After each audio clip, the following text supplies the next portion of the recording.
If you think the economy is bad now, buckle up, because with Democrats in charge, it will implode. It can get worse. It will get worse. Here with more, Fox Business host Charles Payne. Charles, thanks for being with us. The only thing that this election can do, it's like a boat that's taken on a lot of water. First thing you got to do is plug up the hole. Hopefully this plugs up the hole. I don't see in Joe Biden what we once saw in Bill Clinton, and that is the ability to adapt to political circumstances and public opinion, and that would be the era of big government is over and the end of welfare as we know it. Do you see that in Joe Biden? No, absolutely not. In fact, Joe Biden, he's come in with a singular plan, and that is the climate change agenda, point blank, period. And it's so interesting because every time there's conversations, whether it's questions during a press conference to anyone, they wrap it in the veneer of economics, or they try to at least. But there's only one thing that matters, and that is the green agenda, period. And the American public paying a serious price. You know, you talked about how much worse it's going to get, Sean. I don't think a lot of people out there know, and because I haven't really seen it reported.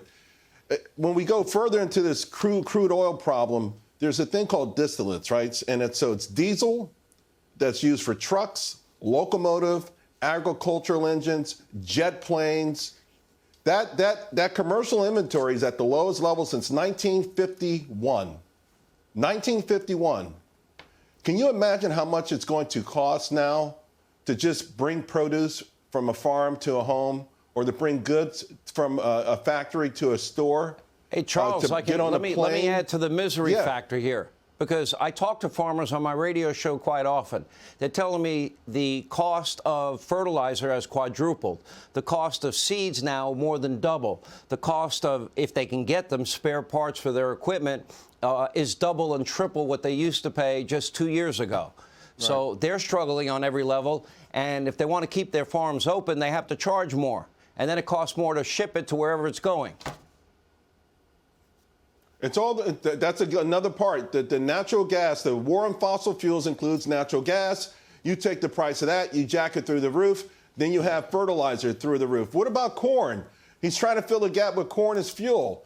Well, you know what? If you make corn expensive, then it costs a lot more to feed the livestock. Why do you think live poultry prices are through the roof? It's all connected, Sean, and it's all about a singular vision that's so crazy, so nuts, so irresponsible. And really what's the hurtful part of it truly is, to your point, he does not have the political skills of a Bill Clinton, who will occasionally feel your pain and could pivot. So if they win the House and the Senate, this is just a warm-up act. Wait until you see. No one thought you could ever say, I'm going to do $360 billion on a climate bill. Even people who work with that kind of stuff. I read an article the other day where someone said, I was just getting used to talking in millions. Now we're giving out billions. It's nuts. It's going to go crazy.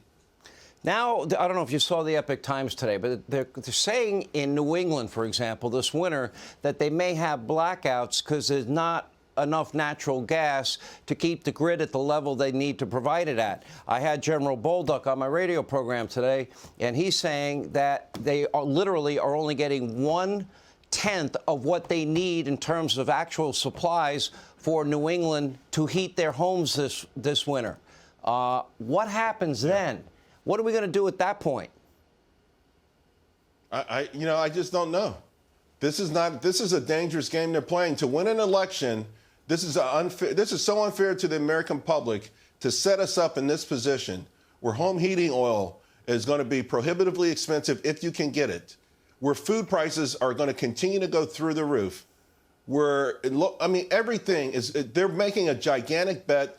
Drawing down on the Strategic Petroleum Reserve is one of the most irresponsible acts a president could ever do when it's not needed for an emergency. Imagine they're doing all of this to attempt to win the midterm elections. When it's over, when the midterm elections are over and winter sets in, America's going to pay a devastating price.